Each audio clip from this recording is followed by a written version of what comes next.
क्या आप अपने अपर लिम्स के बगैर, अपने हैंड्स के बगैर कोई डेली एक्टिविटी परफॉर्म कर सकते हैं? नहीं ना, कितना मुश्किल हो जाएगा।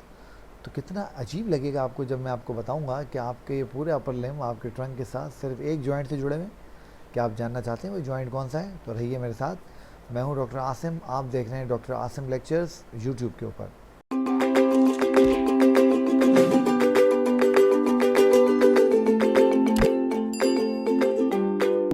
अस्सलाम वालेकुम डियर स्टूडेंट्स, मैं हूं डॉक्टर आसिम महमूद और आप देख रहे हैं मेरा YouTube channel doctor Asim lectures YouTube के ऊपर। और जनाब, हमारी डिस्कशन चल रही है और बहुत बेहतरीन चल रही है। हम लोग बात कर रहे हैं अपर लिम्ब की, और अपर लिम्ब के पहले लेक्चर में हमने समझा ब्रेकियल प्लेक्सिस को ड्रॉ कैसे करते हैं, बनाते कैसे हैं, ब्रेकियल प्लेक्सिस में कौन कौन से नर्व्स, रूट होते हैं, कॉर्ड्स होती हैं, ब्रांचेज होती हैं, डिवीजन होती है, सारी हमने बात की।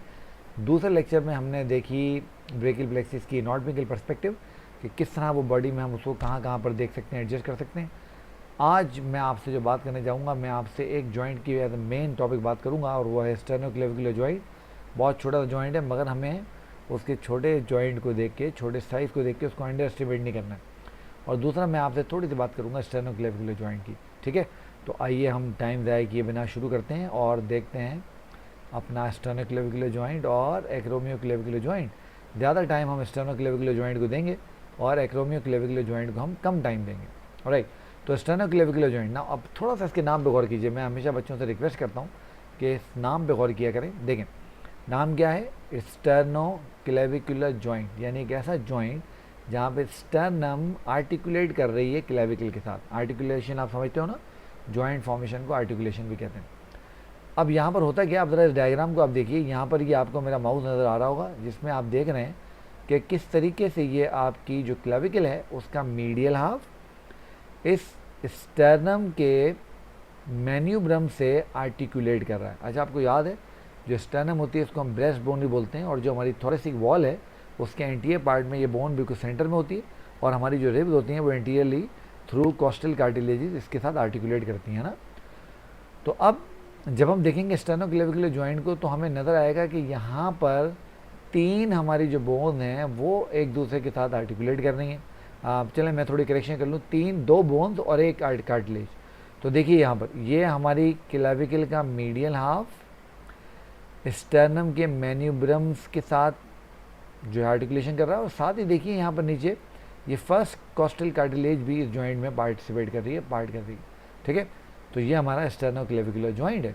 याद रहे, इसकी जो इम्पोर्टेंस है, जो आपने याद रखनी है, जो बहुत इंपॉर्टेंट है, वो क्या है? वो ये है कि हमारे अपर लिम्ब को हमारे ट्रंक के साथ सिर्फ दो चीज़ें जोड़ती हैं, और वो दो चीज़ें कौन सी हैं? उनमें से जो पहली चीज़ है वो हमारा स्टेर्नोक्लेविकुलर जॉइंट है, और जो दूसरी चीज़ है वो हमारे मसल्स हैं। इसके अलावा हमारे अपर लिम्ब का हमारे ट्रंक के साथ कोई कनेक्शन नहीं है। तो देखें, समझ में क्या बात आई? समझ में हमें ये बात आई कि हमारे अपर लिम्ब का हमारे ट्रंक के साथ जो स्केलेटल कनेक्शन है वो सिर्फ एक है, और वो क्या है? वो हमारा स्टेर्नोक्लेविकुलर जॉइंट है। तो इससे आप अंदाज़ा लगा सकते हैं कि मसल्स और स्टेर्नोक्लेविकुलर जॉइंट मिल के हमारे अपर लिम्ब को हमारे ट्रंक के साथ जोड़ के मिला के बैठे हैं। ठीक है, अच्छा, तो ये आपने डायग्राम यहाँ पर देख लिया। अब हम आगे चलते हैं और ज़रा इस जॉइंट के बारे में कुछ और बात करते हैं। तो व्हाट इज स्टेर्नोक्लेविकुलर जॉइंट? जैसे कि मैंने आपको नाम से बताया, now it is the only articulation of the upper limb with the axial skeleton. ये बात हमने डिस्कस कर ली है।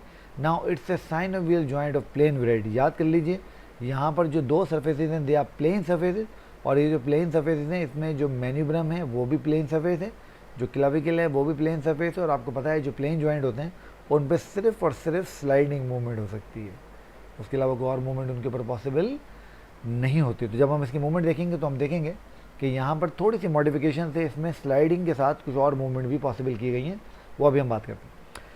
नाउ आर्टिकुलेशन कहाँ होती है हमने ऑलरेडी बात कर ली है। अच्छा, अब आपको पता है इट्स ए साइनोवियल जॉइंट, और याद कर लीजिए, याद कर लीजिए, याद कर लीजिए, it's a synovial joint of atypical variety. अब आप मेरे से पूछेंगे सर ये एटिपिकल साइनोवियल जॉइंट क्या होता है?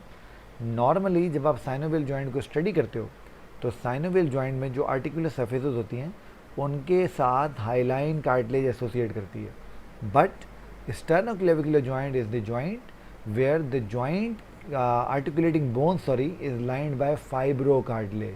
तो एक तो हमारा स्टेर्नोक्लेविकुलर जॉइंट है और दूसरा हमारा टेम्पोरोमैंडिबुलर जॉइंट है। ये दो ऐसे साइनोवियल जॉइंट्स हैं जहाँ पर हमारे पास जो आर्टिकुलेशन है उसमें साइनोवियल जॉइंट की आर्टिकुलेशन में हाइलाइन कार्टिलेज की जगह फाइब्रो कार्टिलेज जो है वो आर्टिकुलर सरफेस को कवर करती है।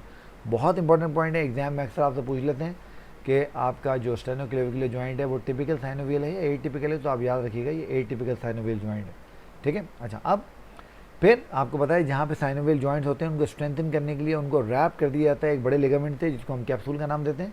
तो द जॉइंट की जो आर्टिकुलर सरफेस है they are wrapped in articular capsule. Alright, तो अब हम जरा आगे चलते हैं और देखिए ये आपको नज़र आ रहा है इधर, ये आपको यहाँ पे क्लेविकल नज़र आ रही होगी, ये आपको स्टर्नम नज़र आ रही है, ये स्टर्नम का मैन्यूब्रल पार्ट है। आपको पता है स्टर्नम है 3 पार्ट्स, मैन्यूब्रम, बॉडी एंड ज़िफॉइड प्रोसेस। तो ये इसका मैन्यूब्रम पार्ट है जो सबसे टॉप वाला पार्ट होता है, और ये साथ क्लेविकल। और ये देखें यहाँ पर ये जो जॉइंट फॉर्मेशन हो रही है साथ में इसमें फर्स्ट कॉस्टल कार्टिलेज भी इंगेज हो रही है, इसको हम स्टर्नो क्लेविकुलर जॉइंट कहते हैं, ठीक। ये दोनों तरफ के आपको नज़र आ रहा है, और ये आपको इसका आर्टिकुलर कैप्सूल भी नज़र आ रहा है, और यहाँ पे इन्होंने आपको समझाने के लिए जो आर्टिकुलर कैप्सूल है उसको डाइसेक्ट कर दिया। ना जब हम इसको देखते हैं तो आपको पता है किसी भी जॉइंट को स्ट्रेंथन करने के लिए उस जॉइंट की 2-3 चीज़ें जो है पार्टिसिपेट करती हैं।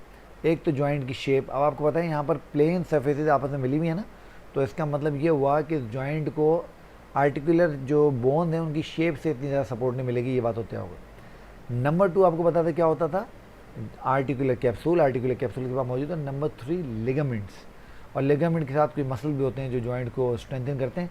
तो यहाँ पर चूँकि बोन की जो आर्टिकुलर सरफेसेज हैं वो बहुत ज़्यादा मजबूत नहीं है, तो इस जॉइंट को कुछ बहुत अच्छे लिगामेंट के ज़रिए स्ट्रेंथन किया गया, मजबूत किया गया। और वो कौन कौन से लिगामेंट हैं, एक तो लिगामेंट है इसको हम स्टर्नोक्लेविकुलर लिगामेंट कहते हैं। Now it has 2 parts, anterior part and the posterior part. तो यहाँ पे ये देखिए मैंने लिख दिया है anterior and posterior sternoclavicular ligament, ठीक है। तो वो जॉइंट के आगे और पीछे होते हैं रिस्पेक्टिवली। तो आप समझ गए, जो आगे वाला है वो एंटीरियर एस्पेक्ट को स्ट्रेंथन करेगा और जो पीछे वाला है वो पोस्टीरियर एस्पेक्ट को स्ट्रेंथन करेगा। उसके साथ साथ 2 जो क्लेविकल्स हैं उनके दरमियान में एक जॉइंट होता है जिसको हम कहते हैं इंटर क्लेविकुलर जॉइंट, ये भी इसको जो है स्ट्रेंथन काम करता है। तीसरा एक बहुत इंपॉर्टेंट जॉइंट जो कि बेसिकली एसेसरी जॉइंट है बट बहुत स्ट्रॉन्ग जॉइंट है, उसको हम कहते हैं कॉस्टो क्लेविकुलर जॉइंट। अब आपको नाम से समझ में आ रहा होगा, costo is for ribs and clavicle for clavicle. तो ये वो जॉइंट है जो कि हमारे रिब्स को हमारी क्लेविकल से जोड़ा होता है। आइए मैं आपको इन तीनों एक डायग्राम के अंदर दिखाता हूँ। ये देखिए, अब यहाँ पर आपको ये लिगामेंट नज़र आ रहा है। Now this is the capsule and the anterior and posterior sternoclavicular ligament. और देखें ये जो आपको नज़र आ रहा है जो क्लेविकल का फर्स्ट कॉस्टल कार्टिलेज के साथ ही ये वाला, ये जनाब वाले हमारा कौन सा लिगामेंट होगा, शाबाश, कॉस्टो क्लेविकुलर लिगामेंट होगा। ये इसका नाम भी यहाँ लिखा हुआ है और आपको नज़र भी आ रहा है। और ये पीछे वाली ये डायग्राम में भी आप देखेंगे, ये देखिए, तो ये इन्होंने यहाँ पर आपको जॉइंट कैप्सूल और आपको ये देखें anterior sternoclavicular joint, sorry ligament दिखाया, पोस्टीरियर क्यों नहीं दिखाया, क्योंकि पोस्टीरियर एस्पेक्ट की ये डायग्राम नहीं है। और दूसरा आप देखिए कि यहाँ पर ये जो आपको नज़र आ रहा है क्लेविकल के साथ फर्स्ट वाला ये वाला joint, this is the costoclavicular joint. और ये देखें ये एक क्लेविकल है, ये दूसरी क्लेविकल है, दोनों क्लेविकल के दरमियान में ये जो आपको जॉइंट नज़र आ रहा है, now this is the inter clavicular ligament, ठीक है। तो ये इंटर क्लेविकुलर लिगामेंट, तो इस तरह से ये 4 ligament, anterior sternoclavicular, posterior sternoclavicular, inter clavicular और कॉस्टो क्लेविकुलर जो लिगामेंट्स हैं ये इस जॉइंट को स्ट्रेंथन करते हैं, मजबूत बनाते हैं और इसको स्टेबल भी रखते हैं। राइट, अब हम चलते हैं आगे और आगे चल के हम देखते हैं जनाब अली कि जो स्टर्नोक्लेविकुलर जॉइंट है, अब चूँकि ये साइनोवियल जॉइंट है तो ऑब्वियसली इसकी जो इंटरनल जो कैविटी है it will be lined by synovial membrane, ताकि जब हम मूवमेंट करें डिफरेंट तरह की मूवमेंट मैं भी आपको दिखाता हूँ कौन सी मूवमेंट्स पे होती है, तो हमें जो है वो किसी किस्म की परेशानी का सामना ना हो। अच्छा, आप देखें यहाँ पर इस जॉइंट को थोड़ा सा मॉडिफाई किया गया है। ये जो फाइब्रो कार्टिलेज है ये जॉइंट की कैविटी को 2 हाफ में डिवाइड कर देती है, मीडियल हाफ में और लेटरल हाफ में। इसको भी हम एक डायग्राम में देख लेते हैं ताकि हमें समझ आए कि इस बात का मतलब क्या है। देखिए ज़रा, ये देखिए, तो ये आपको फाइब्रो कार्टिलेज बी में नज़र आ रही होगी। और देखें इसका ये वाला जो कंपार्टमेंट है that will be the medial compartment, और ये वाला जो कंपार्टमेंट है that will be the lateral compartment. तो अब ये मीडियल और लेटरल कंपार्टमेंट में अलग अलग मूवमेंट होती हैं। अभी हम बात कर लेते हैं कौन कौन सी मूवमेंट होती हैं, ये याद रखिएगा आप। It's an atypical synovial joint, याद रखिएगा, भूलिएगा नहीं। ऑलराइट, अब मूवमेंट कौन कौन सी हो सकती हैं जनाब, जो आपका स्टर्नोक्लेविकुलर जो लिगामेंट है, स्टर्नोक्लेविकुलर लिगामेंट के ऊपर कुछ मूवमेंट पॉसिबल हैं। और मूवमेंट कौन कौन सी हैं, नंबर 1 आप इसको एलिवेट कर सकते हैं, जिसे मैं आपको करके दिखाता हूँ। ये देखिए, मुझे देखते रहिए, ये मैंने अपने शोल्डर एलिवेट किए, आप एलिवेशन कर सकते हैं, डिप्रेशन कर सकते हैं, ये मैंने अपने शोल्डर डिप्रेस कर दिए। आप इसको प्रोट्रैक्ट कर सकते हैं, आगे लेके आ सकते हैं, कैसे, ये देखिए ये मैं अपने शोल्डर आगे ले आया, रिट्रैक्ट कर सकते हैं, पीछे आ सकते हैं, ये देखें मैं अपने शोल्डर्स को पीछे ले इस तरीके से आप इनको घुमा के इसको थोड़ा सा रोटेट भी कर सकते हैं। एक बात याद रहे कि जो स्टर्नोक्लेविकुलर जॉइंट की मूवमेंट है, जो एक्रोमियोक्लेविकुलर जॉइंट की मूवमेंट है और जो शोल्डर जॉइंट की मूवमेंट है, ये सारी मिल के होती हैं, इसलिए इनको हम शोल्डर कॉम्प्लेक्स भी कहते हैं बार बार। ठीक है, तो ऐसा नहीं है कि मैं सिर्फ सिंगल स्टर्नोक्लेविकुलर जॉइंट को ऐसे कर लूँगा। तो आप देख रहे हैं जब मैं इसको ऐसे कर रहा हूँ तो एक्रोमियोक्लेविकुलर जॉइंट और शोल्डर जॉइंट में मेरा जो है वो साथ साथ मूव कर रहे हैं। तो ये एक इंपॉर्टेंट पॉइंट आपने जहन में रखना है। ठीक है, अब जो फॉरवर्ड और जो बैकवर्ड मूवमेंट यानी जो प्रोट्रैक्शन और रिट्रैक्शन है वो मीडियल कंपार्टमेंट में हो रही है, और जो एलिवेशन और डिप्रेशन है वो लैटरल कंपार्टमेंट में हो रही है। ठीक है, तो ये बात आप याद रखिएगा, उसको भूलिएगा। कभी कभी एमसीक्यू में आपसे पूछ लेते हैं, तो इसको याद रखिएगा। ऑलराइट, तो ये एक डायग्राम मैंने लगाई है। अब लाजमी बात है जितनी अच्छी मूवमेंट मैं परफॉर्म करके आपको दिखा सकता हूँ, डायग्राम कभी भी उतनी अच्छी जो है वो रिप्लेसमेंट उसकी नहीं होती। ये भी एक डायग्राम है जिसमें आप देख रहे हैं डिफरेंट मूवमेंट आपको नज़र आ रही है, रिट्रैक्शन, प्रोटेक्शन, एलिवेशन, डिप्रेशन सब आपको नज़र आ रही है। और ये थोड़ी सी रोटेशन जो मैंने आपको बताया, थोड़ा सा हम इसको ऐसे ऐसे करके रोटेट भी कर सकते हैं, ज़्यादा नहीं कर सकते मगर थोड़ा सा तो कर ही सकते हैं। ऑलराइट, तो स्टर्नोक्लेविकुलर जॉइंट की जो मूवमेंट है वो कुछ मसल प्रोड्यूस करते हैं। तो आप देखिए इसकी जो फॉरवर्ड मूवमेंट है यानी जो इसकी प्रोट्रैक्शन है उसके लिए सेरेटस एंटीरियर मसल हमारे पास है। ये जब थोरेसिक कैविटी जब हम पढ़ेंगे, थोरेसिक वॉल सॉरी, तो उसमें हम इसको पढ़ेंगे कौन सा मसल है क्या करता है। इस तरह जो बैकवर्ड मूवमेंट है वो ट्रेपीजियस और जो रोम्बॉइड मसल है हमारे बैक के स्केपुला के दरमियान में वो करवाते हैं। एलिवेशन जो है वो ट्रेपीजियस की, स्टर्नोक्लेडोमास्टोइड की, लेवेटर स्केपुली की और रोम्बॉइड मसल्स की मदद से होती है। ये बहुत सारे मसल हैं जो सारे मिलकर इसको एलिवेट करवाते हैं। और जो डिप्रेशन होती है वो पेक्टोरलिस माइनस हमारे चेस्ट का एक छोटा मसल है और सब क्लेविस एक बहुत छोटा सा मसल है, उसके ज़रिए होती है। ठीक है, आपको मूवमेंट याद होनी चाहिए। मसल में अगर आपको एक एक मसल मेन याद कर लेंगे तो बहुत अच्छा है। आमतौर पे इस जॉइंट के मसल के बारे में आपसे इतना नहीं पूछा जाता, हाँ मूवमेंट इसकी पूछी जा सकती है। और मैंने बताया आपको इंपॉर्टेंट बात क्या है, it is the only connection of upper limb with the axial skeleton, bony connection. Muscle के जरिए तो होता है बट बोनी इसके अलावा कोई भी नहीं होता। जनाब अली, ये फिर वो डायग्राम हमारी आ गई है और ये हमारा स्टर्नोक्लेविकुलर जॉइंट था। अब हम बात कर लेते हैं जल्दी से एक्रोमियोक्लेविकुलर जॉइंट की। ये भी एक छोटा सा जॉइंट है और ये एक्रोमियन प्रोसेस ऑफ स्केपुला का जॉइंट है विद द क्लेविकल। और ऑब्वियसली चूँकि हमारी स्केपुला लेटरल हाफ में क्लेविकल से मिलती, तो ये लेटरल साइड पे हमें मिलता है। जो स्टर्नोक्लेविकुलर जॉइंट था वो मीडियल साइड पे था, ये हमें लेटरल साइड पे यहाँ मिलेगा। जो टिप ऑफ शोल्डर है इससे आप थोड़ा सा लेटरल चल जाएंगे 4 सेंटीमीटर लेटरल, तो आपको जो ये एलिवेशन जो बोनी प्रोमिनेंस फील होगी बेसिकली, ये आपका एक्रोमियोक्लेविकुलर जॉइंट है। ठीक है, तो व्हाट इज एक्रोमियोक्लेविकुलर जॉइंट? तो ये देखिए it's a joint form between the acromion process of the scapula and the lateral end of the clavicle. और देखिए ये भी it's a joint of plane variety. अब जब प्लेन वैरायटी है तो इसकी वजह से सिर्फ स्लाइडिंग और ग्लाइडिंग मूवमेंट पॉसिबल हो सकती है और कोई मूवमेंट नहीं होती। तो देखें the joint can be palpated, palpate मतलब आपको पता है छू के किसी चीज़ को महसूस करना, इसको मेडिकल साइंसेज की टर्मिनोलॉजी में हम पैल्पेशन कहते हैं। तो joint can be palpated 2 to 3 centimetre lateral to the point of shoulder. तो ये मेरे शोल्डर का पॉइंट आपको नजर आ रहा है, इससे मैं 2 से 3 सेंटीमीटर लेटरल चला जाऊँगा, यानी 1 इंच लेटरल चला जाऊँगा इस तरह से। तो यहाँ पर मैं इसको पैल्पेट कर सकता हूँ इस जगह पर। ठीक है जनाब अली, जब हम इसको देखते हैं तो ये बात हमारी हो गई है कि it's a plane synovial joint. तो देखें ये जॉइंट आपको नज़र आ रहा है यहाँ पर, ये रहा, ये इस तरफ भी आपको नज़र आ रहा है। ठीक, अगेन इट्स ए जॉइंट और प्लेन जॉइंट है। तो अब आप समझ रहे हैं कि इसकी जो बोन्स होंगी वो इसकी स्ट्रेंथनिंग में कोई इतना ज़्यादा खास पार्टिसिपेशन नहीं कर रहे होंगे। तो यहाँ पर भी जो है हमें लिगामेंट की सपोर्ट लेनी पड़ेगी। तो देखें articular surface are surrounded joint, articular surface of the joint are surrounded by the capsule and line by the fibre cartilage. वो जो शोल्डर जॉइंट की हम बात कर रहे हैं कि इसमें ये एटिपिकल वैरायटी है। तो अब देखें यहाँ पर 2 हमें लिगामेंट नज़र आ रहे हैं, superior and inferior acromioclavicular ligament. ये इसको ऊपर से और नीचे से जो है वो रीइंफोर्स करते हैं। और जनाब अली एक वेज शेप फाइब्रो कार्टिलेज इसके अंदर जाती है और वो अगेन इसकी कैविटी को इनकम्प्लीटली 2 हाफ में डिवाइड कर देती है। डायग्राम देख लेते हैं ताकि हमें बात समझ आए कि ये बात क्या हो रही है। ये देखिए, तो ये हमारा एक्रोमियोक्लेविकुलर जॉइंट आपको ये नज़र आ रहा है और ये इसके ऊपर सुपीरियर और इन्फीरियर एक्रोमियोक्लेविकुलर लिगामेंट भी आपको नज़र आ रहे हैं, जो कि जॉइंट कैप्सूल के साथ इस डायग्राम में फ्यूज हैं। तो आप उनको अलग से जो है वो महसूस नहीं कर पा रहे। ठीक है, वो जो हमने बात की थी वेज शेप वैरायटी की, तो देखिए इस डायग्राम को यहाँ पर देखिए, ये आपके पास जनाब अली क्लेविकल है, ये एक्रोमियन है, ये इसका कैप्सूल है। और देखिए कैप्सूल के अंदर ये छोटी सी डिस्क है जिसने इनकम्प्लीटली इसको 2 हाफ्स के अंदर जो है वो डिवाइड किया हुआ। ठीक है जी, ओके। अब इसके अंदर एक और बहुत ज़बरदस्त लिगामेंट का कॉम्प्लेक्स है जिसको हम कहते हैं कोरेकोक्लेविकुलर लिगामेंट। अब coracoid process is the process of scapula, वो आपने स्केपुला यकीन पढ़ी होगी तो आपने कोरेकोइड प्रोसेस पढ़ा होगा। तो ये कोरेकोइड प्रोसेस जो है it's a process of scapula और ये जनाब अली कोरेकोक्लेविकुलर लिगामेंट क्लेविकल को कोरेकोइड प्रोसेस ऑफ स्केपुला के साथ जोड़ देता है। फिर इसके दो पार्ट होते हैं, इसमें मैं आपको दिखाता हूँ उसके दो पार्ट कौन कौन से हैं। ये देखिए पीसीआर डायग्राम देखें ज़्यादा अच्छी, ये देखिए तो ये ट्रेपिजॉइड लिगामेंट और ये कोनॉइड लिगामेंट, तो देखें इन दोनों को मिला के कोरेकोक्लेविकुलर लिगामेंट कहते हैं।